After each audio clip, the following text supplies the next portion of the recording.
Bad habits are like invisible chains. They feel comfortable, even pleasurable, while slowly constricting your potential, health, relationships, and future. The smoker reaches for another cigarette. The procrastinator opens social media instead of working. The overeater finishes the entire bag of chips. The gambler places one more bet. These aren't moral failures. They're not character flaws. They're neurological patterns, deeply grooved pathways in your brain that have been reinforced hundreds or thousands of times. Understanding this is the first step toward freedom. This guide presents 5 powerful antidotes to bad habits. These aren't quick fixes or motivation-dependent tricks.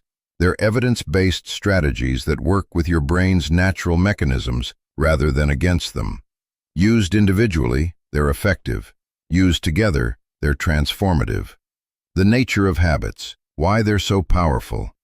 Before we explore the antidotes, we must understand what we're fighting. The habit loop. Every habit follows a 3-part pattern discovered by MIT researchers. 1. Cue, a trigger that tells your brain to enter automatic mode. 2. Routine, the behavior itself, physical, mental, or emotional. 3. Reward, the benefit that helps your brain remember the loop. Example, you feel stressed, cue. You smoke a cigarette, routine. You feel temporary relief, reward. This loop becomes neurologically encoded. The more you repeat it, the stronger the neural pathway becomes, until the behavior requires almost no conscious thought. Why willpower alone fails? Willpower is a limited resource. Studies show that it depletes throughout the day like a muscle that gets tired. This is why you can resist the donut at 8 a.m. but cave at 8 p.m. This is why just stop doesn't work for habits that have been reinforced for years. The antidotes we'll explore work differently. Instead of relying on willpower, they restructure the environment, replace the routine, rewire the associations, and rebuild identity. Strategies that work even when willpower is depleted. The role of dopamine. Bad habits persist because they trigger dopamine release, the neurotransmitter associated with pleasure and motivation. Your brain learns to associate the cue with the reward, and over time, the cue itself triggers dopamine release in anticipation. This is why you feel the urge before you even engage in the habit. Your brain has learned to anticipate the reward, making the urge powerful and the habit difficult to break. Antidote number 1. Environmental design, the friction method. The principle: make bad habits hard and good habits easy by redesigning your environment. The science. James Clear, author of Atomic Habits, calls this the path of least resistance. Humans are cognitive misers. We default to whatever requires the least effort. By increasing friction for bad habits and decreasing friction for good ones, you make the right choice, the easy choice. Research shows that much of our behavior is environmentally determined. A study found that people moving to new cities changed habits more easily because their environmental cues were disrupted. How to apply it? For bad habits, increase friction. Digital addiction. Delete apps from your phone. Access only via browser. Use website blockers. Freedom. Cold turkey. Put your phone in another room while working. Remove autofill passwords for time-wasting sites. Use a separate device for work and entertainment. Overeating. Don't keep junk food in the house. Store tempting foods in opaque containers in hard-to-reach places. Use smaller plates and bowls. Keep healthy food visible and accessible. Smoking, vaping. Don't carry cigarettes or vape with you. Remove ashtrays and lighters from your environment. Avoid places where you typically smoke. Delete your delivery app. Procrastination. Use app blockers during work hours. Create a dedicated workspace, not your bed. Turn off all notifications. Remove TV or gaming console from your bedroom. For good habits, decrease friction. Exercise. Sleep in your workout clothes. Keep gym bag packed and by the door. Choose a gym on your commute route.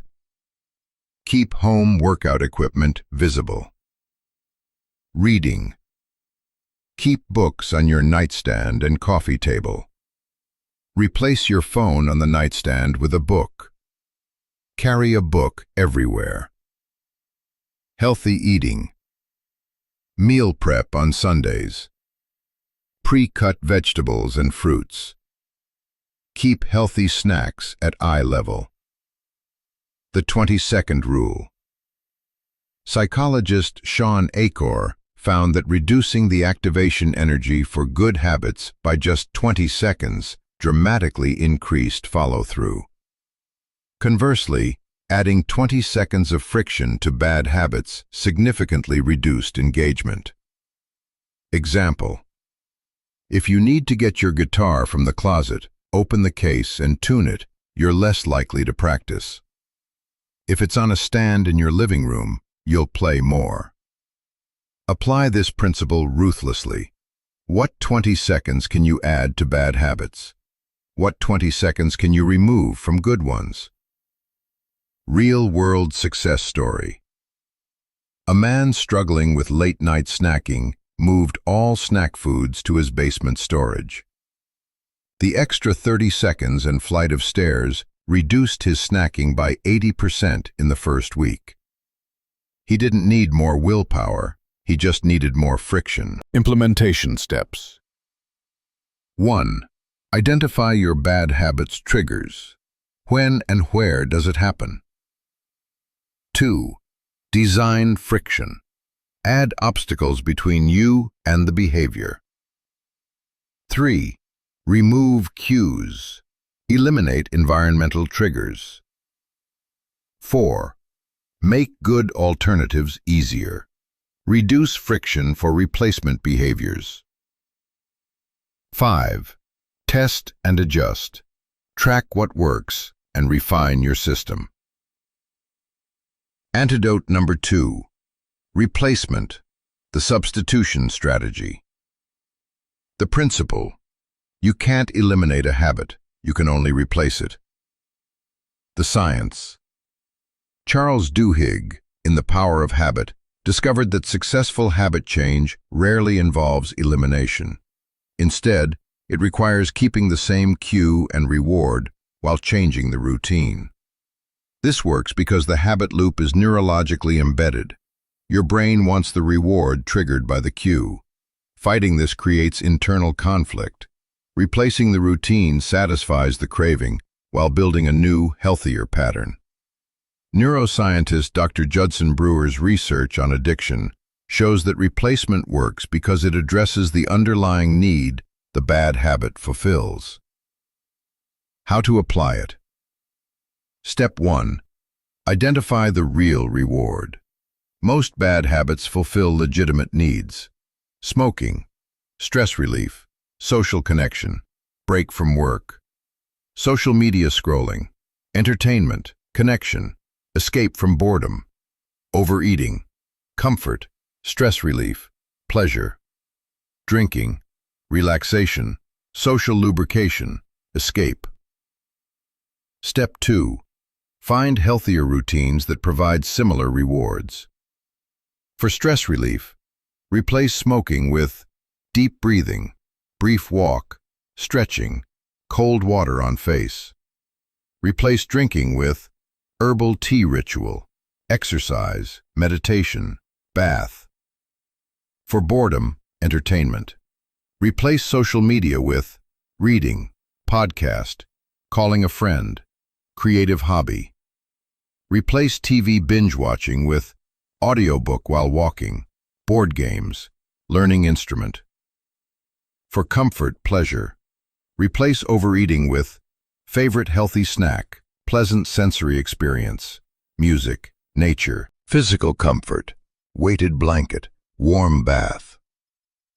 For social connection, replace bar drinking with coffee meetups, group exercise classes, hobby clubs. Replace smoking breaks with walk and talk meetings, coffee breaks. Step 3.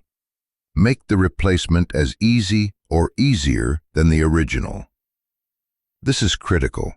If your replacement requires significantly more effort, you'll default to the old habit when willpower is low. The craving mapping exercise. When you feel the urge for your bad habit, 1. Pause. Don't immediately act. 2. Identify the feeling. What am I actually craving? Not what behavior, but what need. 3. Find alternatives. What else could satisfy this craving? 4. Test. Try the alternative. Does it satisfy? 5. Adjust. If not, try another alternative. Real-world success story. A woman who snacked constantly while working from home realized she was actually craving sensory stimulation and breaks from cognitive work. She replaced snacking with chewing gum, oral stimulation, fidget toy at desk, tactile stimulation, 5-minute movement breaks every hour, physical break, drinking flavored sparkling water, taste without calories. Within 3 weeks, mindless snacking dropped by 90%. Implementation steps. 1. Track your habit for 1 week. Note when, where, and what emotional state triggers it. 2. Identify the true reward. What need does this habit fulfill? 3. Brainstorm 5 to 10 alternative behaviors that could meet the same need. 4. Test alternatives. When the urge strikes, try a replacement. 5. Refine. Keep what works, discard what doesn't. 6. Commit to the replacement for at least 21 days. Antidote number 3. Identity shift. The I am method. The principle: change your identity and your habits will follow automatically. The science. Most habit change focuses on outcomes. I want to lose 20 pounds. Or processes. I'm going to go to the gym. But the most profound level is identity. I am a healthy person. Research by psychologist Dr. Benjamin Hardy shows that identity-level change is more sustainable because it changes the lens through which you see yourself and make decisions. When you believe, I am a non-smoker, identity, rather than I'm trying to quit smoking, goal, decisions become easier. Non-smokers don't smoke. That's what non-smokers do. The behavior flows from identity. James Clear writes, "Every action you take is a vote for the type of person you wish to become. Small actions accumulate into identity shifts." How to apply it? Step 1. Choose your new identity. Not what you want to achieve, but who you want to be. Not, I want to lose weight. I am a healthy person. Not, I want to quit drinking. I am sober, or I don't drink. Not, I want to save money. I am financially responsible. Not, I want to stop procrastinating. I am disciplined and focused. Step 2. Gather evidence for your new identity. Your brain believes what you consistently prove to it. Each small action that aligns with your new identity is evidence. Examples. I am a runner. Every day you run, even 10 minutes, reinforces this. I am organized. Every time you clean your desk, make your bed, or file a document. I am healthy. Every nutritious meal, every workout, every good sleep habit. The action doesn't need to be large. A 5-minute workout is evidence that I am someone who exercises. Step 3. Use identity-based language. Instead of, "I'm trying to quit smoking," say, "I don't smoke," or "I'm a non-smoker." Instead of, "I can't have that donut," say, "I don't eat that," implies it's not aligned with who you are. Instead of, "I'm giving up alcohol," say, "I don't drink." Permanent identity, not temporary sacrifice. Notice the difference.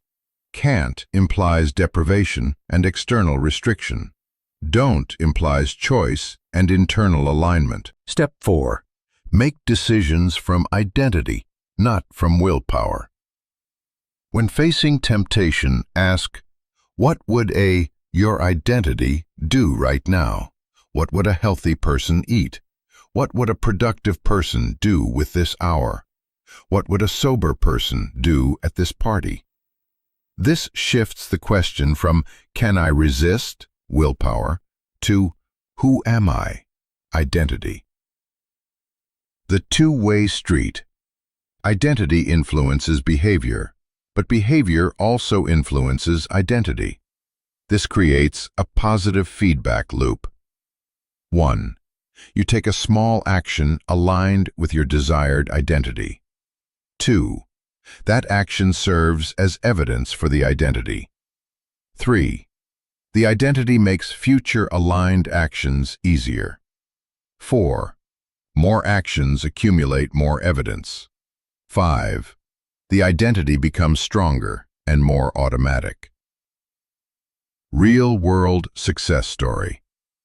A man who struggled with alcoholism for 20 years tried multiple times to quit drinking. Each time he felt deprived and eventually relapsed. Then he shifted his identity. "I am sober. I don't drink." The language shift was subtle but profound. He wasn't fighting against alcohol. He simply wasn't someone who drank. When offered drinks, he said, "I don't drink," not "I can't" or "I'm trying not to." Within the first month, he noticed something remarkable. The decision fatigue disappeared. He wasn't constantly wrestling with whether to drink. Sober people don't drink. That's what sober people do. 5 years later, he's still sober, and the identity is so deeply integrated that temptation rarely even occurs. Implementation steps. 1. Define your desired identity. Who do you want to be? 2. Write your identity statement. I am a identity. 3. Take daily microactions that align with and prove your identity. 4.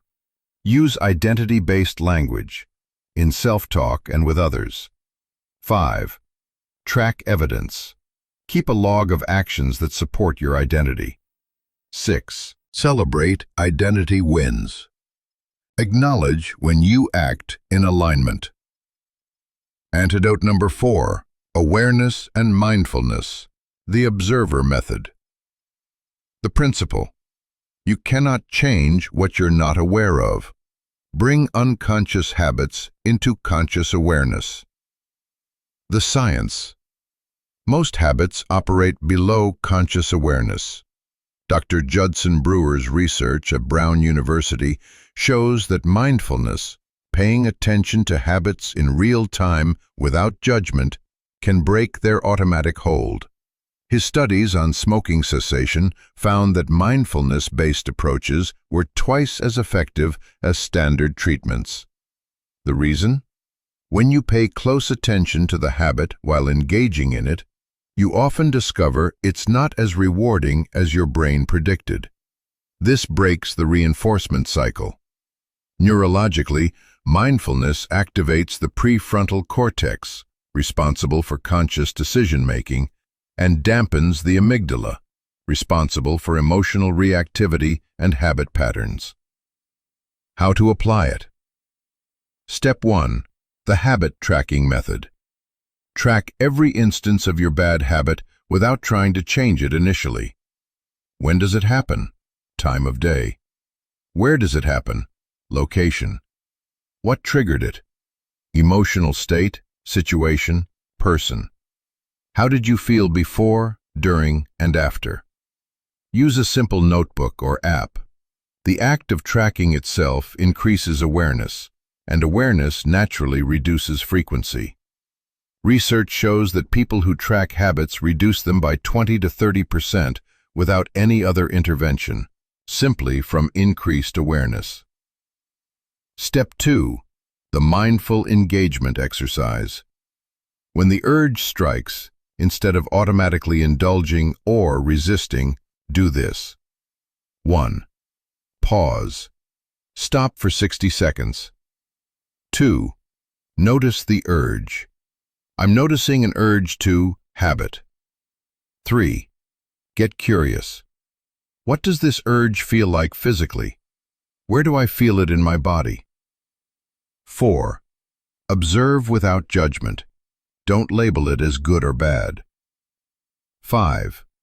Let it pass or mindfully engage. If you engage, do so with full awareness. If you engage with the habit, pay complete attention to the experience. Notice the smell, taste, sensation. Notice how your body feels. Notice your thoughts.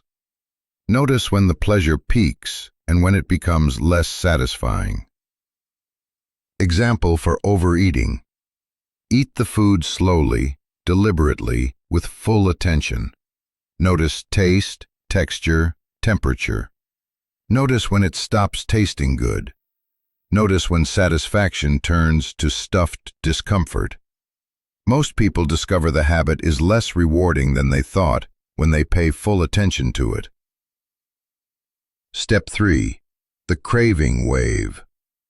Urges and cravings feel permanent, but they're actually temporary. They rise, peak, and fall like waves.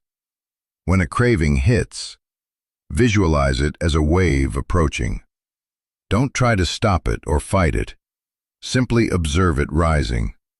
Notice the peak. Watch it fall. Most cravings peak at 3 to 5 minutes and dissipate within 15 to 20 minutes if not reinforced. Practice. Set a timer when a craving hits. Just sit with it. Watch it change and eventually fade. This proves to your brain that cravings are temporary and survivable. Step 4. The 5 whys. When you engage in a bad habit, ask why 5 times to uncover the root cause. Example. I ate the entire bag of chips. Why? I was stressed. Why was I stressed? Work deadline pressure. Why does that stress make me eat? It's comforting. Why do I need comfort? I feel inadequate. Why do I feel inadequate? I fear failure and judgment. Now you've uncovered the real issue. The chips weren't about hunger. They were about fear and inadequacy. With this awareness, you can address the root cause rather than just the symptom. The RAIN technique. Buddhist teacher Tara Brach developed this mindfulness approach for working with difficult emotions and urges. Recognize. Acknowledge what's happening. I'm having an urge to drink. Accept. Allow the experience without trying to change it. Investigate. Get curious about the experience with kindness. Non-identification. Remember, this urge is not who you are. It's just a passing experience. Real-world success story. A man addicted to checking his phone every few minutes used the mindfulness approach. For 1 week, he didn't try to stop. He just tracked.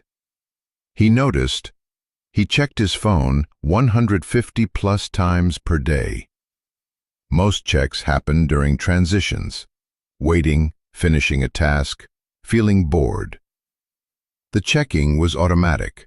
He often didn't even remember picking up his phone. The reward was often disappointing. No interesting notifications. Week 2. He continued checking, but with full awareness. He noticed. The urge felt like a physical sensation in his chest. The actual checking rarely satisfied the urge. The urge would pass in 2 to 3 minutes if he waited. Week 3. With this awareness, the compulsion weakened. He started asking, is this useful or just a habit?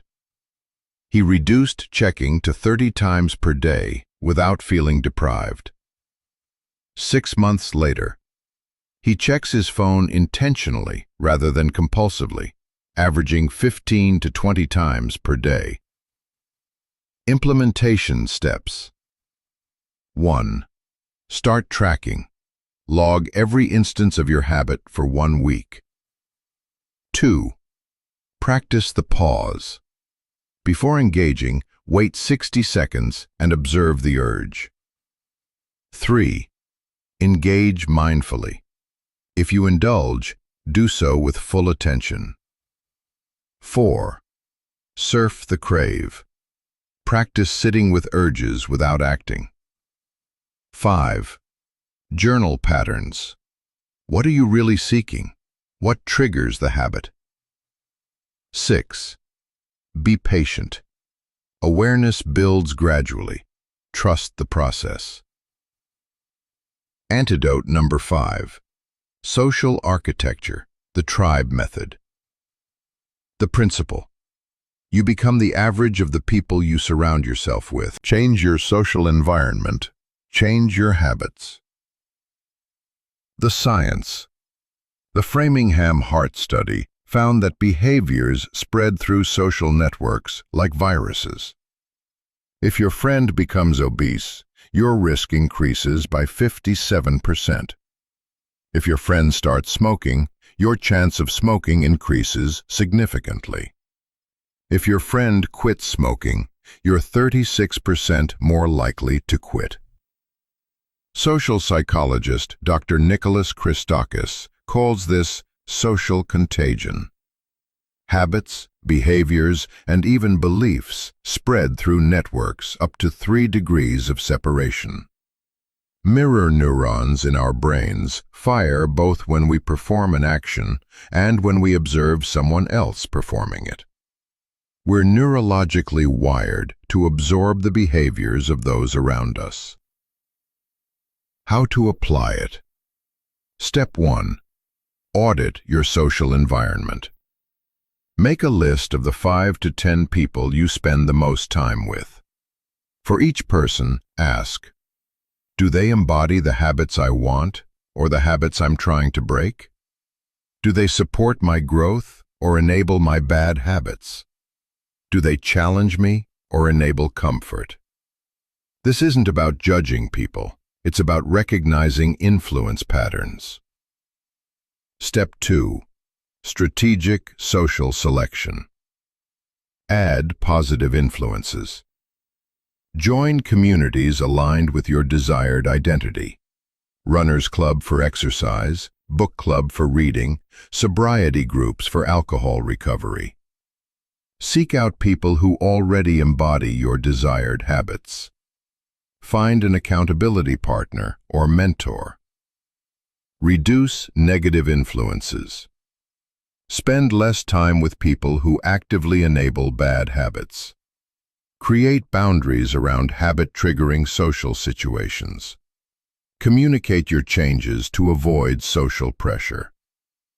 This doesn't mean abandoning friends, but it might mean seeing certain friends in different contexts, meeting for coffee instead of at bars, for example.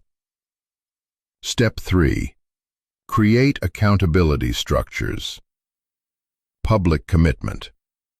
Research shows that publicly declaring your goal increases follow-through by making social reputation a motivator. Tell friends and family about your habit change. Post about it on social media. Join online communities, Reddit, forums, Facebook groups. Accountability partnerships. Find someone with similar goals. Check in daily or weekly. Share progress and setbacks. Provide mutual support and encouragement. Apps like Stick, Beeminder, or simple text accountability can formalize this. For mistakes, research shows that loss aversion, fear of losing something, is more motivating than potential gains. Put money on the line. Services like Stick allow this. Create pacts with friends. If you engage in the bad habit, you owe $50 to charity or your friend. Step 4. Join a community of change. The most powerful social support comes from communities of people making the same change. For quitting smoking or vaping, QuitNet, r/stop smoking. For alcohol, AA, Smart Recovery, r/stop drinking. For pornography or sexual addiction, NoFap, SAA. For productivity, productivity communities, co-working spaces. For fitness, CrossFit boxes, running clubs, gym communities. For learning, study groups, online courses with cohorts. These communities provide shared understanding, people who get it. Normalized struggle, everyone's facing similar challenges. Peer support and advice. Inspiration from those further along. Accountability through visibility. Step 5. Environmental social cues. Place visual reminders of your social commitment.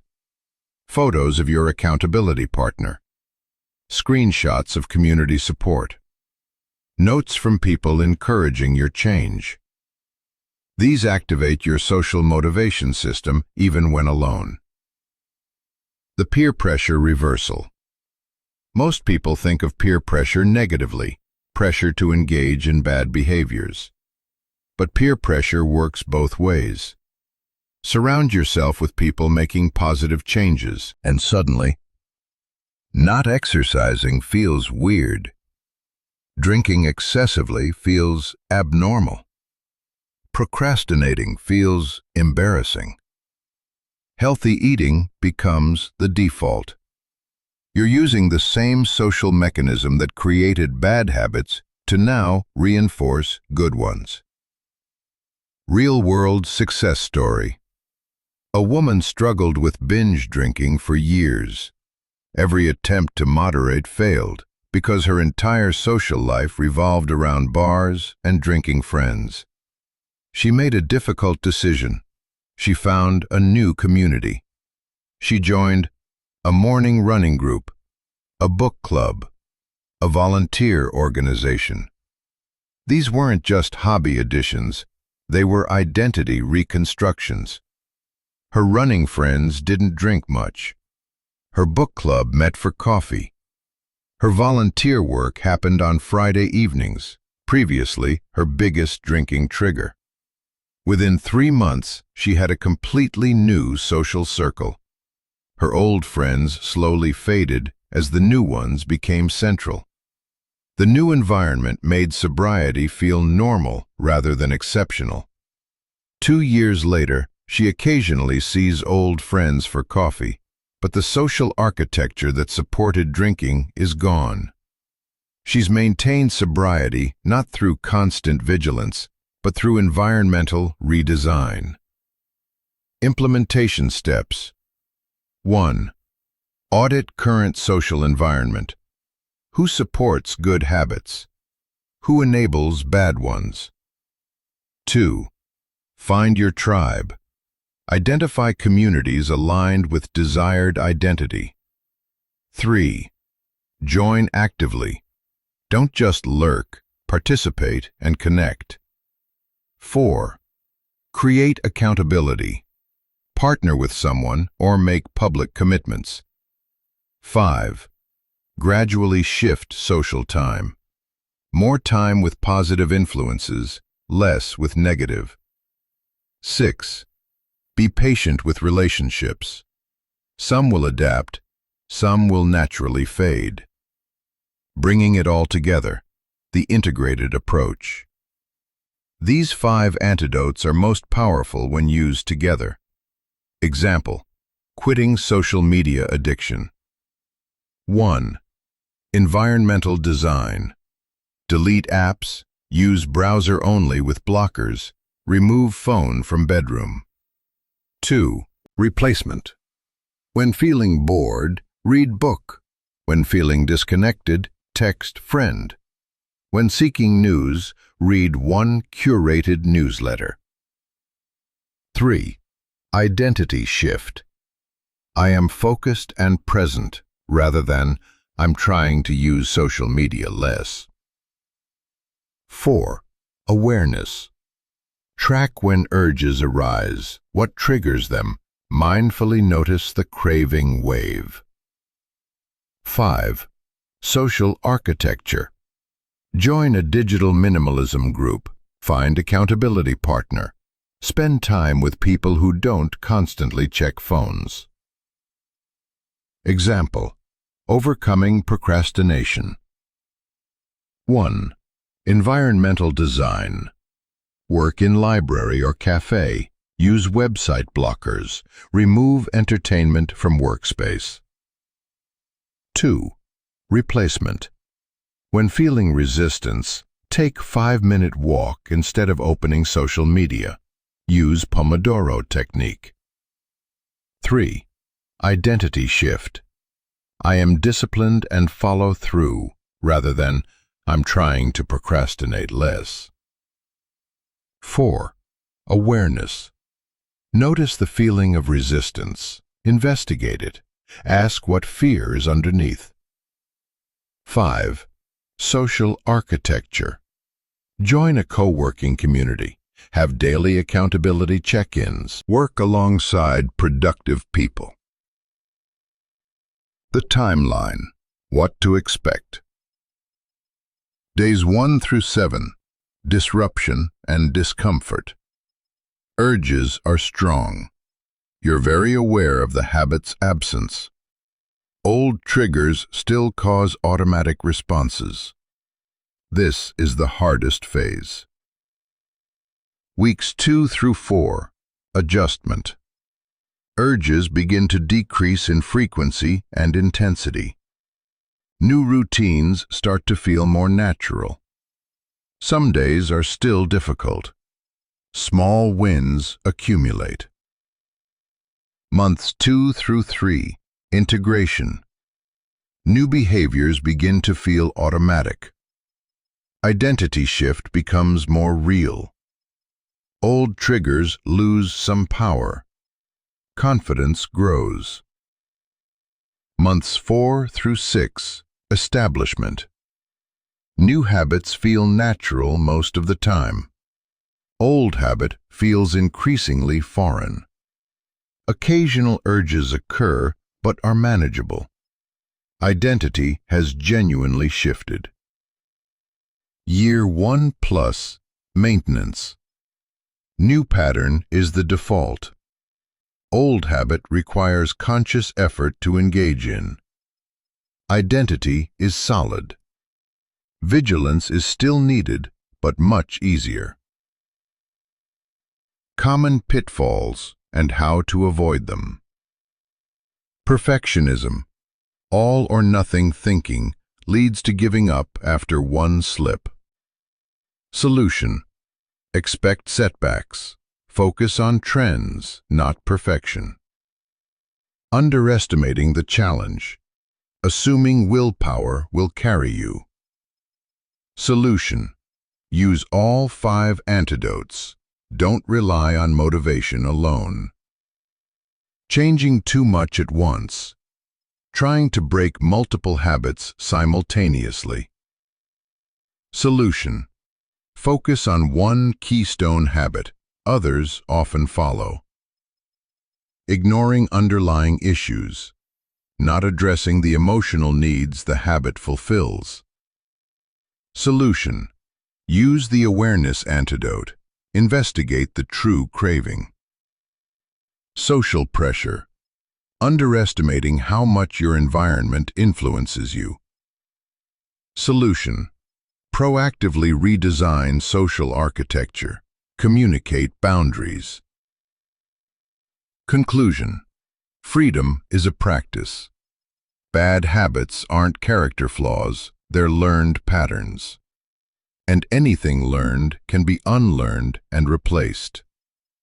The 5 antidotes: environmental design, replacement, identity shift, awareness, and social architecture work because they address habits at multiple levels. Structural, environment; behavioral, replacement; cognitive, identity; psychological, awareness; social, community. You don't need superhuman willpower.